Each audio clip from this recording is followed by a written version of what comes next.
Well, hello, and welcome back. I'm A.J. O'Neill. This is Beyond Code Live, and we are at part 13 of the blog project. And what I'm going to do now, up to this point, I've been editing this thing with the idea that this editor is .js.org. Let me just go ahead and get there. That's just a slightly older version here that doesn't have the same features than all my example posts, and actually some real posts that are actual drafts that are going to go on my blog. Anyway, I've been building with the idea that you're going to come here and you're going to put in some information about your blog, and then you're going to click create on GitHub. It's going to open up the new file page on GitHub with all the stuff pre-filled out with the YAML front matter and all that. And the goal is really it's to make blogging as easy as tweeting. But I say make it easy as just because that's a little bit maybe of a bit easier to reach at first. But anyway, but I've had this other idea kicking around, which is, well, what if, because yesterday we were working on the template. So you could click, I don't recommend you do that. Well, you can. You could go ahead and do this right now. You could click use this template, and then boom, it's going to set up GitHub Actions, GitHub Pages, all that. And you just follow the steps in here. You click the button, you edit the toml to include your site URL and your author name, and then you go to the settings and click enable pages for the GH pages branch. So you do those three things, and boom, your blog is up at username.github.io/project, right? So the issue that remains is, let's see. Well, not the issue, but the opportunity that remains is, well, what if we just include Bliss in the template so that when the template deploys, you have a /bliss at the end of it, and that is automatically configured because it'll be able to see what the github.io is, and so it'll automatically be configured, and that'll get you up a little bit faster. So that's what I'm going to work on right now. That's what my goal is. By the way, I do have the comments open on, or the chat rather, open on both Twitch and YouTube. So when I'm looking right here, I'm looking at the comments. If at any point something sparks an idea for you, something clicks for you, you see something that's cool, you learn something, go ahead and give it a thumbs up, and then check down the doobly-doo for links to relevant stuff and some irrelevant stuff, as well as if you do subscribe, which I'd love it if you subscribe, make sure to enable personalized communication or notification, because I do some other stuff on the channel other than just code, and you probably just want code stuff. Anyway, here we go. We'll start off with a little bit of silence and chewing. Sorry for those of you that are that type of ear person that like it just bugs the bejeebies out of you when somebody does that. Okay, I'm going to go to scripts build. I'm thinking about this.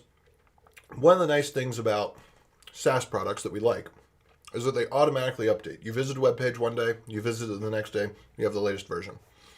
So that, what if we do this? Rather than bundling it directly, what if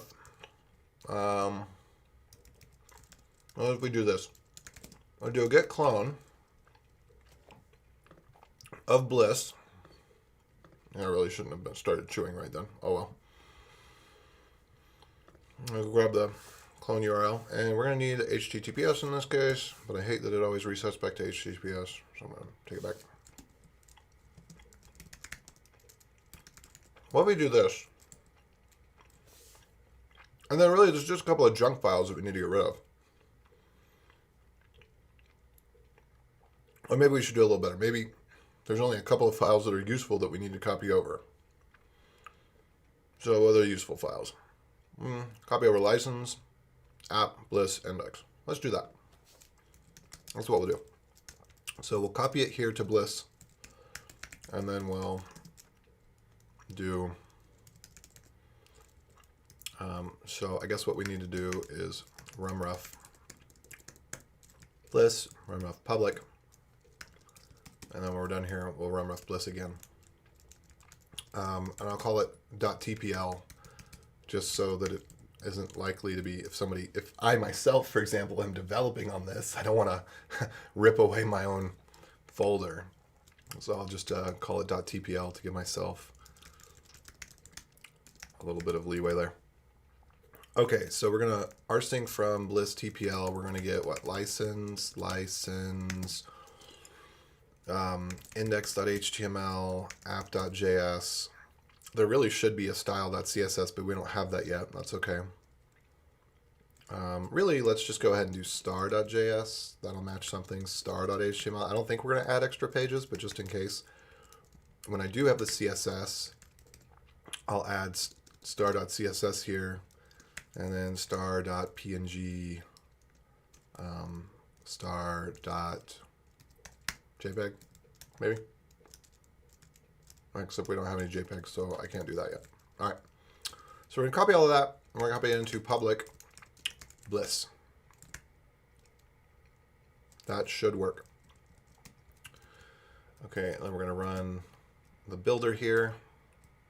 And then I should be able to run Hugo server after all that's done. So let's see. Let's just try running the build script. Okay, I built everything. And now let's run Hugo server, and let's see what we get. In theory, let's see what I got too many things open here. Let me move some of these out of the way. Sorry, I should have cleaned this up beforehand, but you know me, scatterbrain kind of guy. Just gotta work with the mess, not against it. All right, I'm gonna get rid of some of these tabs. Oh, actually, I have that one open on purpose, but isn't that the way of things? Okay, this is what I'm going to do. I'm going to move the tabs over here that are not immediately relevant. I guess that's all of them. None of them are immediately relevant. We'll bring them back over if they become immediately relevant. Okay, and then I think it's localhost 1313. Let's see what it is. 1313 Bliss demo template. Okay. Bliss demo template. All right, so this is looking good. Cool beans. And then we got our suggest edit button right there. I might want to also move the edit button to here. We'll see.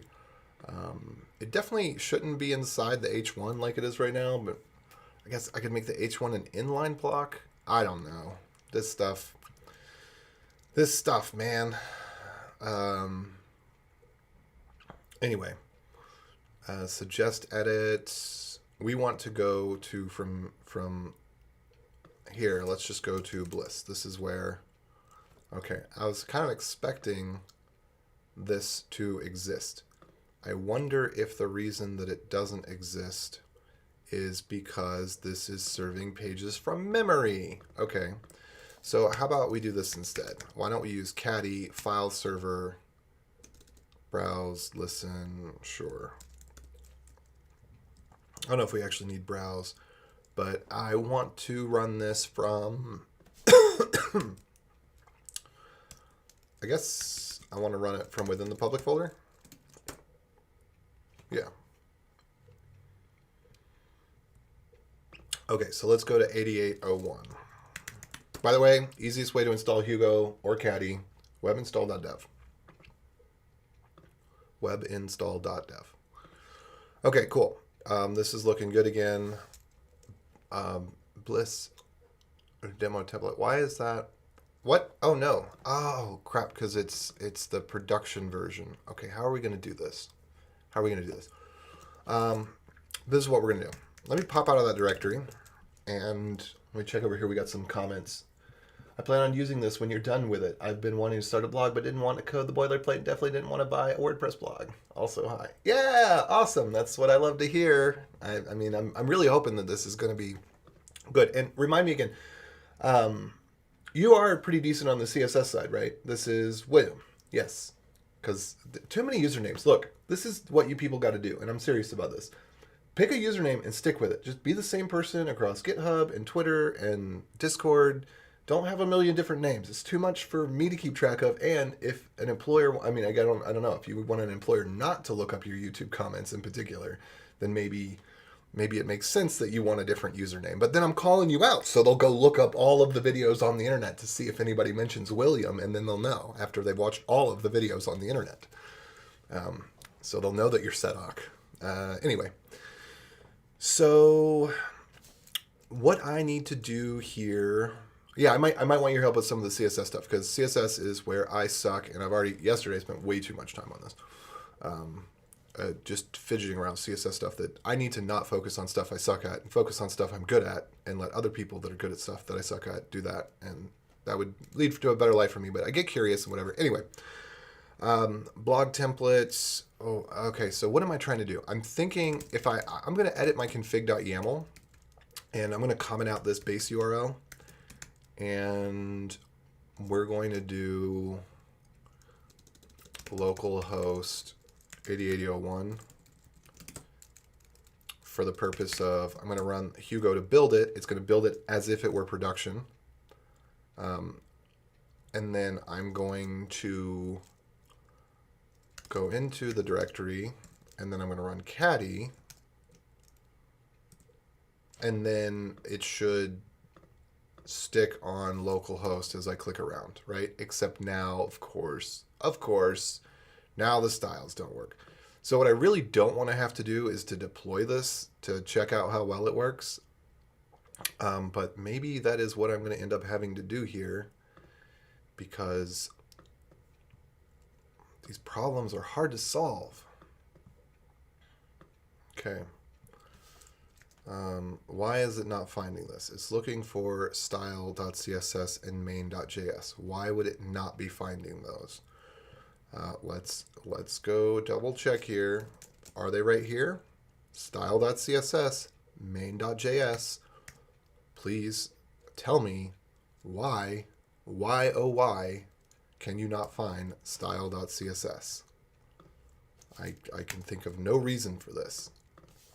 It is right there. It is right there. It is right there. What the flippy do? Let's see. Localhost 808001. Oh, HTTPS. Okay, there we go. All right, I got it. We're good. Man, if I could tell you how many times I've spent half an hour on something like that. Luckily, this is only a minute. I think last night I literally spent an hour on something like that. And we got it all on video to prove it. All right. Just seeing dude click the disable cache button. What is my K-dude? What does a my K-dude mean? Fair enough, my K-dude? Is that... I don't...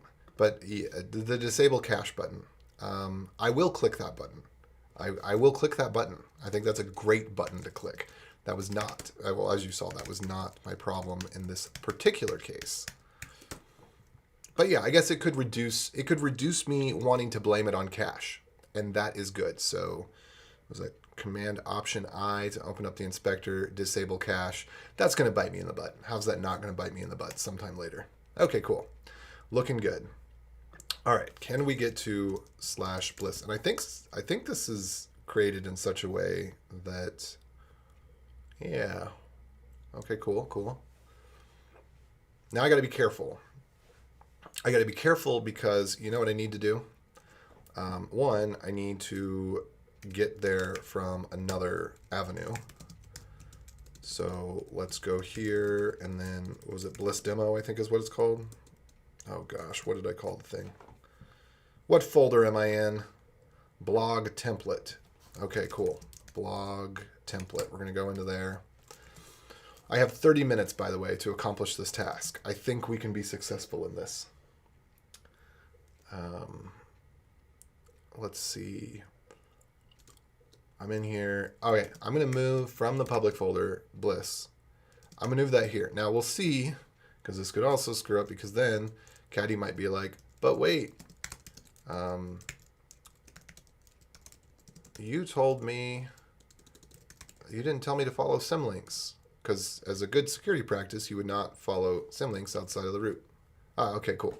But in this case, it does follow the symlinks outside of the root, which works good for me. But that's often something that's off by default, because it can lead to badness. Because somebody can, say upload some user-generated content that has a symlink in it, put a link to your Etsy password, and whoops-a-daisy, Bob's your uncle. I don't know if those two expressions go together. Bob's your uncle is a British expression, isn't it? Here's our power. This is what's going to... Oh, there. Yep. See it? There we go. It's the Mountain Dew. That's how we're going to get through this. with 30 minutes left on the clock right there, ticking. Okay, cool. So now what I can do is I can not be afraid of roughing my public directory because it's just a link in there. And I can go in here and start messing around. So I'm going to do this real stupid like at first. Actually, the way that I'm going to do it real stupid like is I'm going to go into app.js and I'm going to go down to the bottom where there's all this init stuff.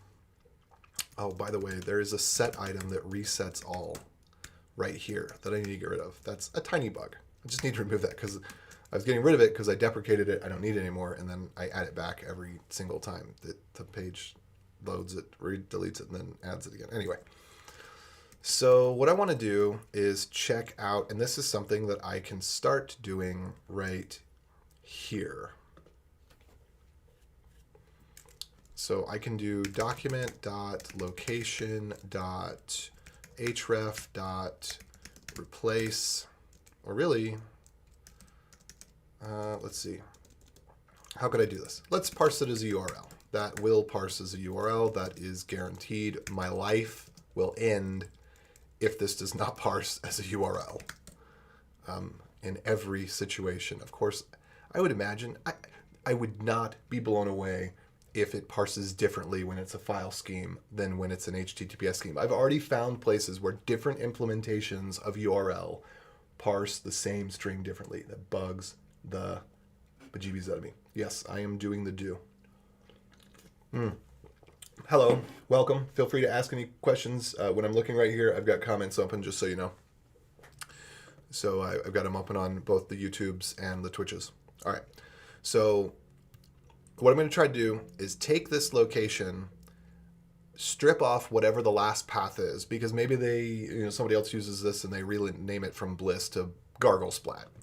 The only assumption that I'm making is that the home page of the blog is probably not the Bliss page, which maybe we could work on that in the future, because I could see a way to integrate that. But then that would be code changes.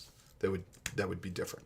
But I want to put a login button on the blog, and when you click login, all the edit buttons appear. But I like suggest edit. That works for anybody. I think not enough blogs have a suggest edit button. You see it occasionally. Anyway, so path name is what I need to split on. And I think what I want to do is just trim the slashes first. Okay, so this is trickier than it appears, right? So you got a couple of things. If I just do split on this, actually this will probably work just well. So I could do split on this. Oh, whoops, with slash, sorry. Let me bring this up a little bit better so the YouTube timer and whatever else doesn't get in the way, because I know this area down here is often taken up by that nonsense. Anyway, so you see you get 3 parts because we're splitting. Now, here's the funny thing. If it were at the root, okay, if it were at the root, let's say we were doing this and we split on that, we get 2 parts. If we had nothing, we should get 0 parts. There's nothing there. There's nothing to split on. But we do, we get 1. So I'm going to go back to this right here, and then we're going to call map Boolean. No, filter Boolean. And then that is going to give us, no matter what it is, it's going to get rid of all of the empty strings. So filter Boolean is one of my little pro tips. This is something that I wish everybody knew about. I don't remember who taught it to me. It's something that when you think about it, when you see it, it's obvious. But before you see it, it's non-obvious. If you want to filter something out, coerce it to a Boolean. So the one negative of this is that might filter out if you had something that was 0. Let's see what you get there. No, sorry, that's not what I wanted to do. I want to split on this. Let's see what happens. Where could this fail? Okay. So yeah, and 0 will always be converted to a string when you're doing a split like this. So you do have to be careful, but it'll get rid of nulls, it'll get rid of empty strings, and if we had an array that was just 0, like this. So if you had an array of numbers, this is the one case where you don't want to blindly use filter Boolean because it would get rid of 0. But for strings, it works perfectly, and for the types of things that I tend to use it on, which is, I'm going to return something or I'm going to return null in a map. So I'll do like a dot map and then a dot filter. Anyway, so we've got this. Whoops. That gives us the right thing. And then what I want to do from here is I actually want to slice the very last one off. So I'm going to do slice -1.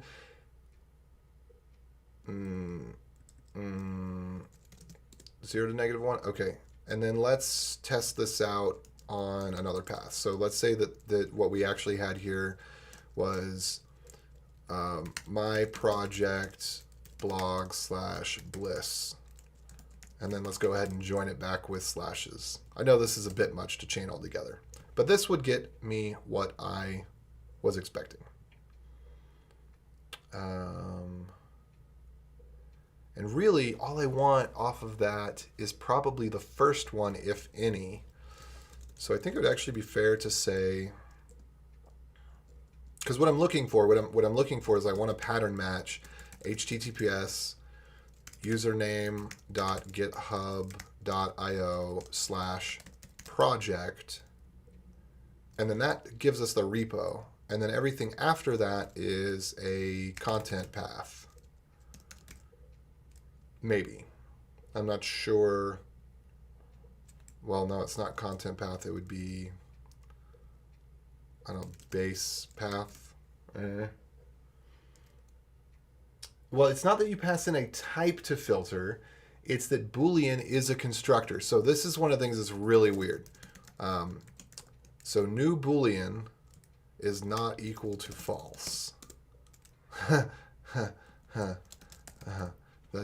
That's really, really scary. So new Boolean creates an object.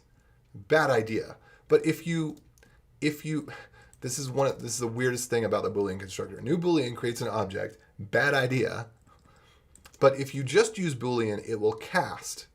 Oh, that's okay, good. That's good. So that's why that works. It's not that you're passing a type. It's that, so because if we do type of Boolean, we're going to get function. See? So we're not passing a type to filter, we're passing a function, but it's the coercion function. So like string, for example, we don't actually have types in JavaScript. We have constructor functions that have the names of the type. Or we do have types, but so when you do type of, I'm not going to go into this. You need to, like, if you had understood Lua a little bit, if you were a little bit familiar with Lua, this would make more sense. But essentially, there's a meta table this was a scripting language. It wasn't always a compiled language. Like JavaScript is now a compiled language. It goes into V8, it gets compiled down to assembly code. This isn't even like Java, where Java gets compiled down to bytecode. V8 compiles JavaScript all the way down to assembly. JavaScript, for all intents and purposes in the modern age, is a literal compiled language. And you can do you can do V8 snapshotting so that you actually get the binary of the compiled assembly shipping with something. So it's truly compiled. But it started out as a scripting language, and so this is part of the metaprogramming.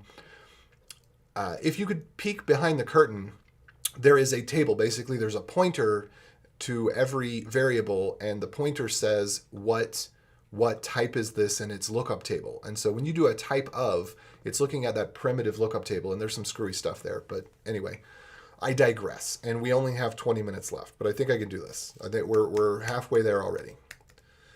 So I'm not sure what to do in a case like this where there's extra stuff. I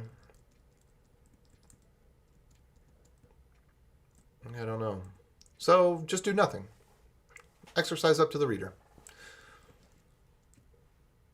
But yeah, Bliss should be hosted at the root. Well, we expect that it's hosted at the root. If it's hosted somewhere like this, it still should work. But that's really what I'm out to get. I guess I could just do this. That's what I'm out to get. Is what is the thing that goes after the whatchamajig. Where whatchamajig is... Oh, where'd it go? I got rid of my comment. Oh, well. Okay. Let's go back over to the code. What I'm going to do is I'm going to test to see if we're on github.io. And if we are, then I know that I could fill out the stuff in the repository. So we're going to fake being on github.io. So I'm going to do this. I'm going to do var ref equals, or let's see, var URL equals new URL document.location. We could do window.document.location if we want to be explicit. Although I think document is also global. I'm a little confused about that. Because I don't, can you do, side tangent, window.location. Location? Yeah. And then window.document.location. So is window equal to document? No, it's not. Yeah. But everything that document has, I think window has. Do we have window.clear? No, we don't. Okay. So there's just a couple of things that happen to exist in both places, probably for historical reasons back when Netscape and Internet Explorer were duking out or something like that. Anyway, there are some things that have moved around. Like, for example, sorry, another tangent, but math now has things that are mathy things like parse. Is it parse? No, parse? No, what?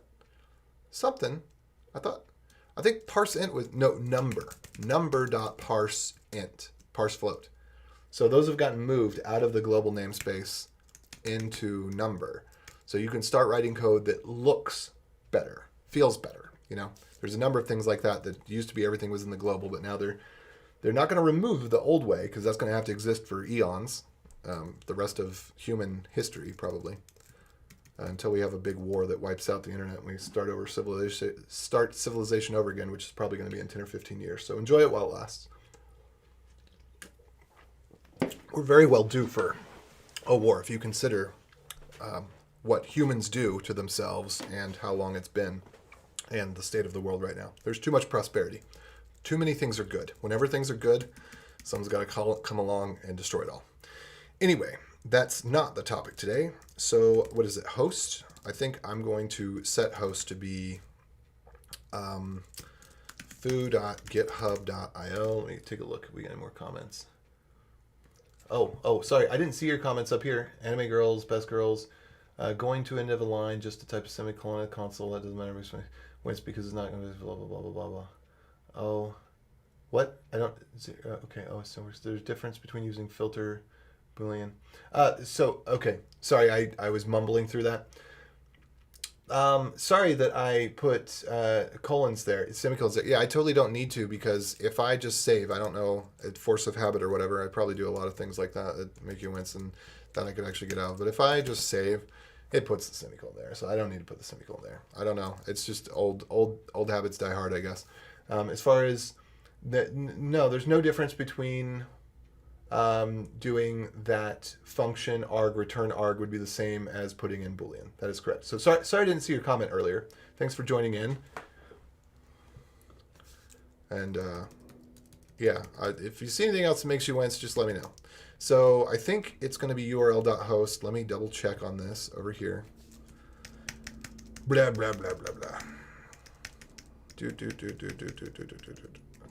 Okay, ref.host is going to include the port number, which is what we would want anyway. So we're going to change the host, and we're going to change the path name to my project Bliss, and then we'll get rid of these afterwards. My blissful project. But I just want to be able to test this and make sure everything is going to work out. So we're going to do url.pathname. And let's see. I guess the first thing we want to do here is we're going to say if github.io. Let's see. url.host.ends with github.io. .github.io. Sure. Yeah, that's it. Okay. So if it doesn't do that, then we're just going to return. And this should go into some sort of function. I'm just going to go ahead and call this init for now. And then we'll figure it out later. And unless I got a reason to do otherwise. I just like all my functions to be init functions. I mean async functions, sorry. And then, yeah, and then we'll just say this is called here. Just prototyping this out. We'll get to the point where we do a whip commit on this, and then I'm gonna have to end because I'm going on too many tangents and all that. Anyway, host ends with .github.io. We're gonna return. Otherwise, we know that it doesn't end with github.io. So what we can do is we could say username, or let's just call it user, equals url.host.split, and then dot. And I don't think there's any way that we could have a condition where there's multiple subdomains. So I'm just going to go under that assumption and not worry for now. So that's going to give us our user, and then our repo or our project is going to be this one right here.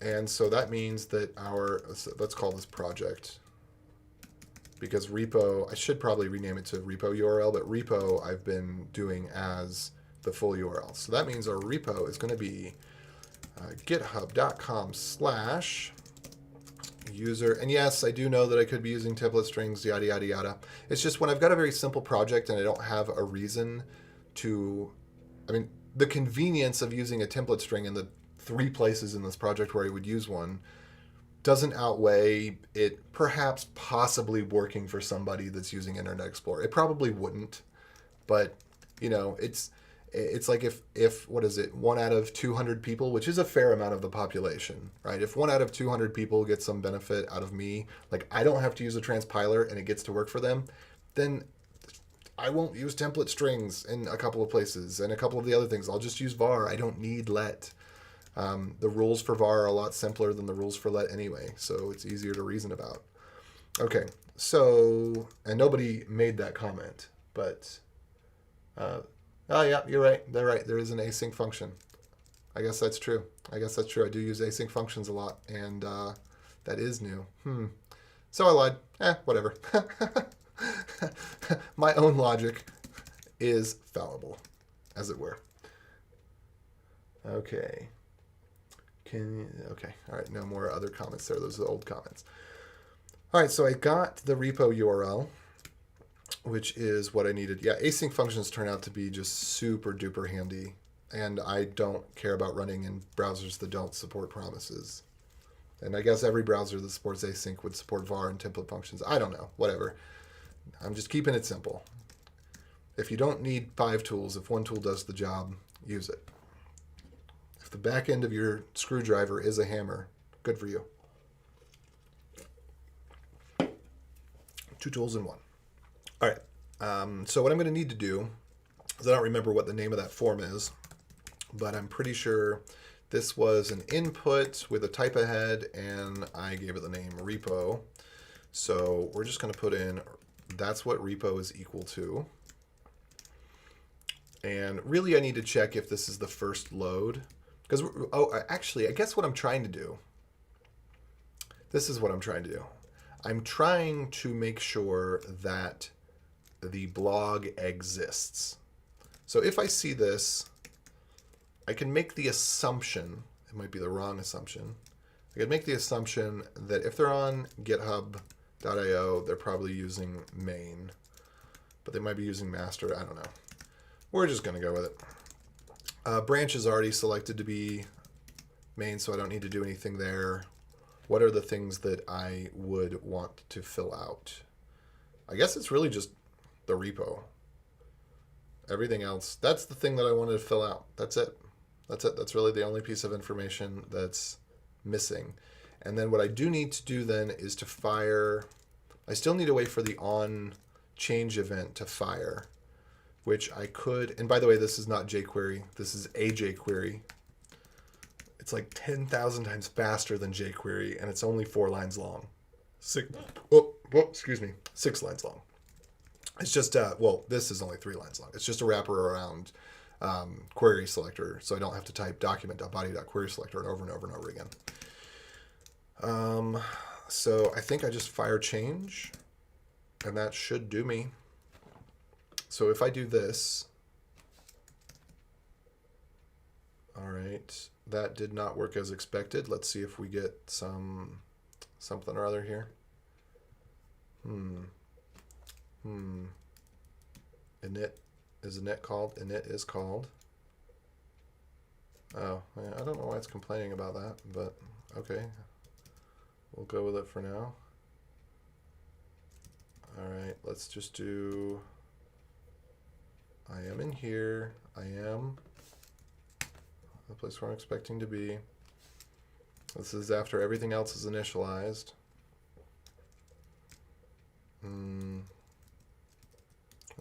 Let's see, console.log. Let's just make sure that the JavaScript I think is loading, because cache is disabled, so it shouldn't be cache. But let's go ahead and just make sure. Sanity check, as I like to call it. You know, I'll never be afraid to sanity check things. Never assume your assumptions are correct. All right, so there's a hello there. And then, oh, it's exiting out right here. Why? If not url.host, github.io. How could it be anything else? I just set it to that. I'm going to be so mad. What? No, I just... Huh? Fine. I didn't set host name. I set host. I guess it's a getter and a setter, and it's just assuming that if I don't... I don't know. So what if we do 80? Is that going to... Here, if we do this, is that going to make it not complain? All right, cool. Excellent. All right, change is not a function. So we have on change, but we don't have change. What is this? How do you fire a synthetic event in the DOM? DOM fire synthetic event. And let's see, let me catch up on the comments. I've used a tape measure to hammer in a nail before. Anime girls, best girls. That's right. I haven't done that only because in the times I've wanted to, I've had one of those. Did you ever get free tools like from the bank or places that just have no business giving you tools, or like a programmer trade show and somebody's got free tools that they give away instead of giving away a lollipop or whatever? So the only time I've wanted to use a tape measure for hammering in a nail is a time when it's not one that I got at Lowe's or Home Depot. The one that I have available is one of these cheap plastic ones. I think it actually did come from Wells Fargo. I think Wells Fargo was giving away like toolkits for setting up free. No, it wasn't Wells Fargo. It was a programmer career fair. It was a career fair, and I think it was actually NASA had these little cheap plastic tape measures. Was it NASA? No, it was NIS, National Institute of Information, or NSI. I have to go look at it. I have it. I use it still. Anyway, creating custom events. Dispatch event. Oh no. Ugh. I have to create a new event. And I do not use const, by the way, and I do not use const purposely. I will use let in code where if I start to use let, I'll just use let everywhere. But I do not use const because I've never found a use case for const, and I'm offended that it is called const, because const would suggest that it's a constant, and const is not a constant. I don't know what const is, but it's not a constant because constants don't change, hence they are constant. Or rather, they are constant, hence they don't change. Okay, so let's see. We're gonna... scary.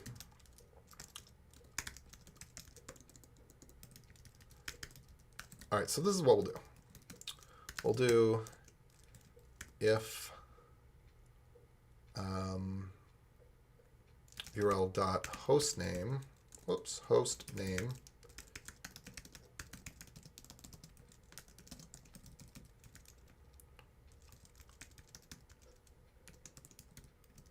there. That way we can just leave it in.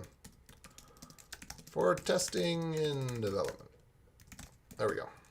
All right, and I've got 5 minutes left on the clock to get this to a whip commit. Technically 5.5. Well, 5 plus 50%. I've got a little bit of time. I give myself a tiny bit of a buffer because, you know, I'm like this. Whoops. What did I delete? I meant to delete the logs. Yeah. All right, so we're going to dispatch the event. Seems so weird. Okay. And cool. So that is working now. It updates. And I'm assuming that it's firing the change. Do we got dispatch is not a function. You're not a function. Element, dispatch event. Okay, yes. Yes, because heaven forbid we save ourselves a few keystrokes. I mean, once we've started down a bad path, let's just keep going that way. It's kind of funny that they made the query selector so flip in long, query selector all, add event listener, and just on. On would have been great. Fire. I don't know, I guess it's not specific enough. It's driven by committee. Everybody on the committee needs to understand. All right, so dang it, I said element. Batting 1,000 every day. I'm always batting 1,000. All right, cool. All right, so I think this is ready for, you know, it's prototyped the idea. It can work. So let's see if we can throw it in and deploy it real quick with the time that we have left. I'm going to try that. So what I'm going to do is, I forget how you do a clone. I think it's with a -- branch. Let me try this out. So what I'm going to do here is we're just going to whip commit this. What? Oh, right. I didn't actually have the repo. Okay, cool. So we're going to clone the repo, which I...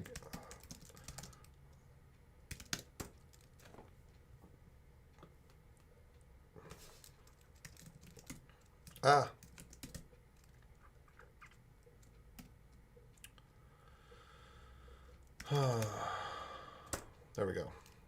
Real. Excellent. Couldn't pick a better name. All right, Bliss into bliss.real. Why is that not working? What is going on?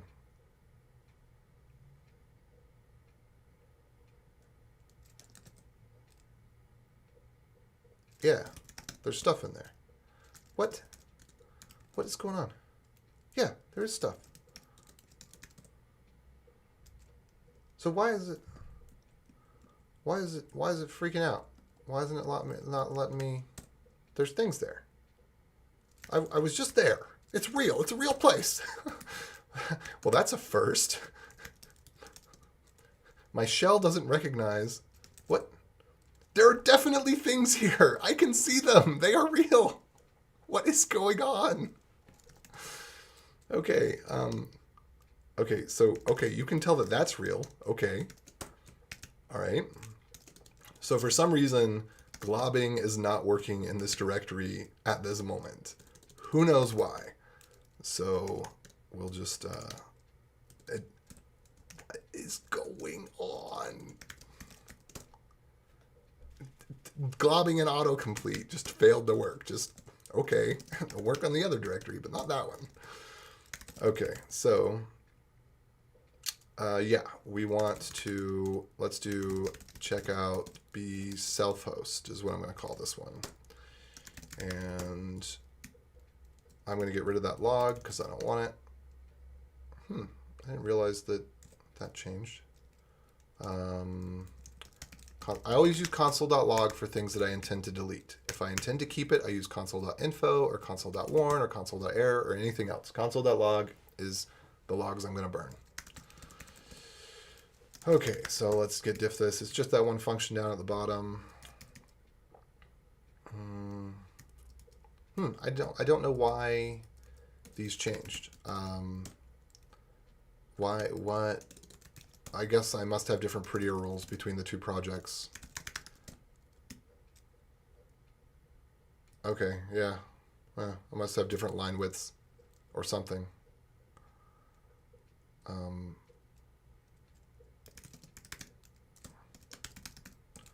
Yeah, okay, I actually don't want it to delete all of that line spacing.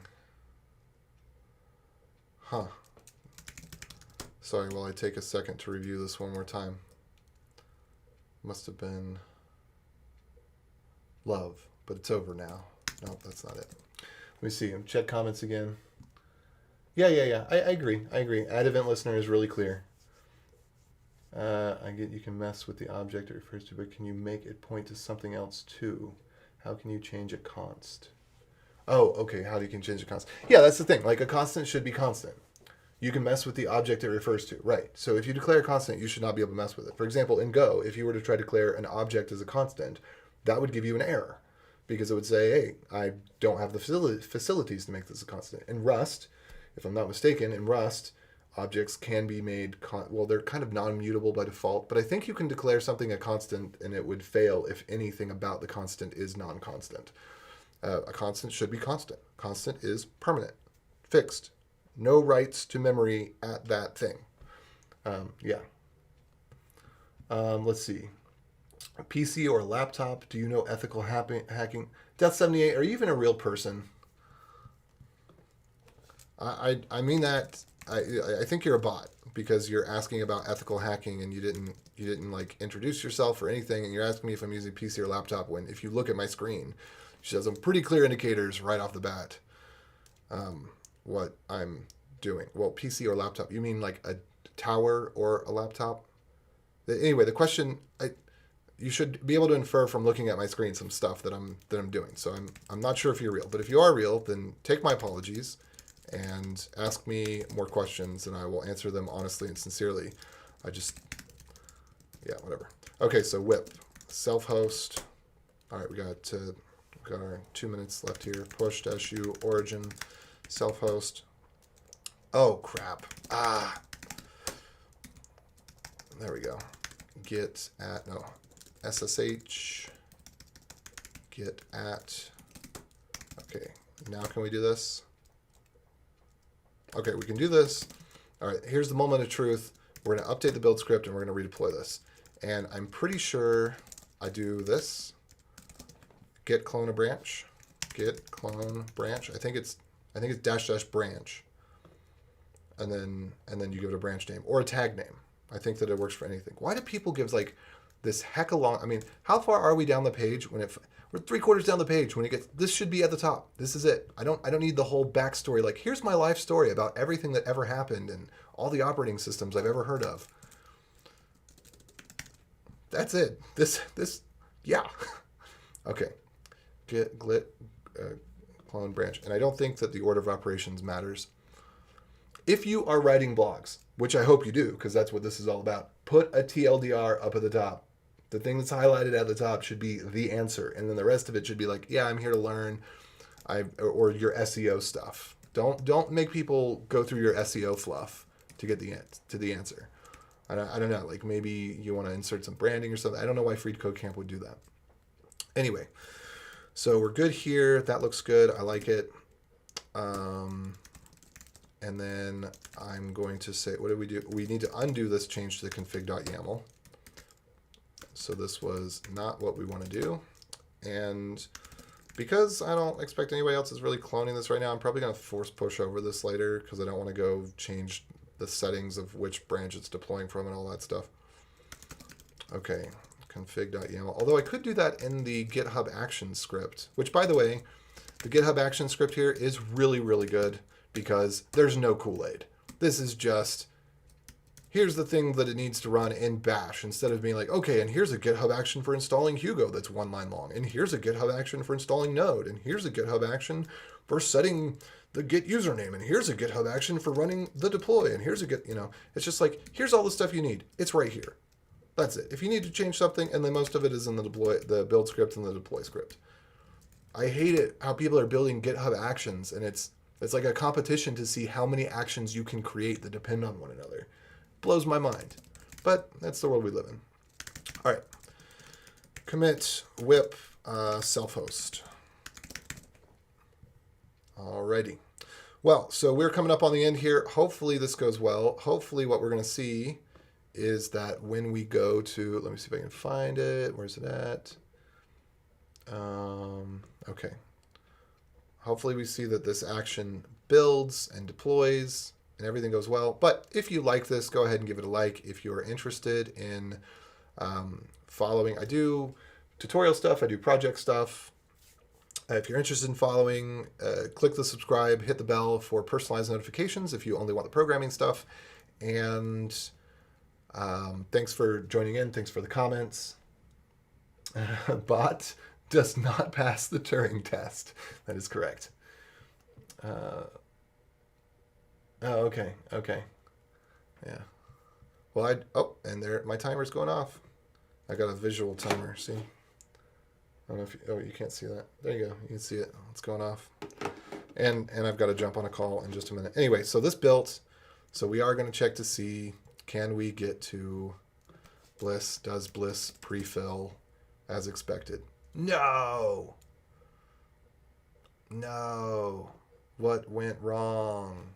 Find out next time on Coding Ball Z. Yeah, I'd be really interested to see how that failed. Sometimes GitHub actions pass. I try to always do set-e and set-u in all my bash scripts.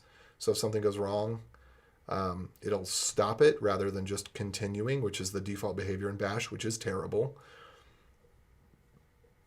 Okay, so these things are copied over.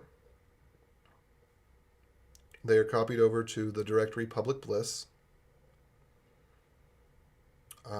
Public bliss index.html. I'm wondering if it didn't. So GitHub Pages is sometimes a little slow. So let me just go to the network tab and disable caching. Okay, caching disabled. Let's check the GitHub Pages branch real quick because this looks like everything went right. Let's check the deploy. Did it deploy also Bliss? It deployed Bliss as well. So that shouldn't have deployed a 404 page. I'm not even sure how the 404 page would be working. Let's see. Bliss.github.io. I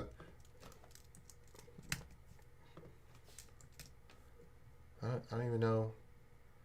I'm curious as to how that is done. That if I'm not getting GitHub's 404 page. There must be something in the configuration. Okay, and this is Bliss demo template. So, that's interesting. I want to learn whatever this is. What magic is this that we somehow instructed GitHub to give a custom 404 page? I think that is rather cool magic that I want to understand better.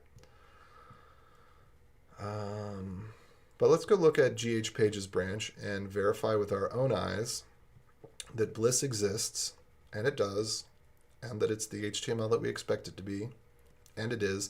And then let's do a little curly McCurl, where we do this. Oh, I guess I could have copied the whole thing. Yeah.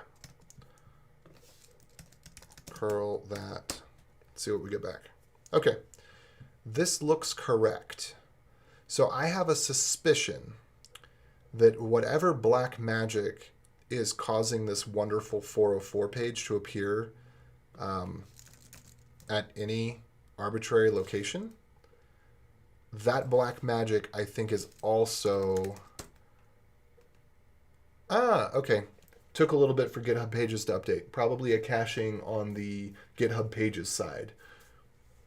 But note, I want to figure out what that 404 magic is, and I know just the person to talk to, which is the person that created the template that probably knows all about this stuff. There's probably something you put in your index.html meta head or something that does that, somehow informs. It must be the browser. It must be on the browser side, because I can't imagine it's on the server side. but maybe there is some common like server side thing that I'm not aware of. Anyway, it is time for me to go. So like, subscribe, all that stuff. Check the doobly-doo for related and unrelated links. Give me your comments with any of the things that were stupid, were great. If you learned something, comment what it was you learned and what you thought was cool. All of that. I'm going to take one last check. Yeah, I've had GitHub pages take like 5-10 minutes before. Okay. Yeah. All right. Well, adios, folks. Have a good one. I have to say adios last, compulsively. Adios.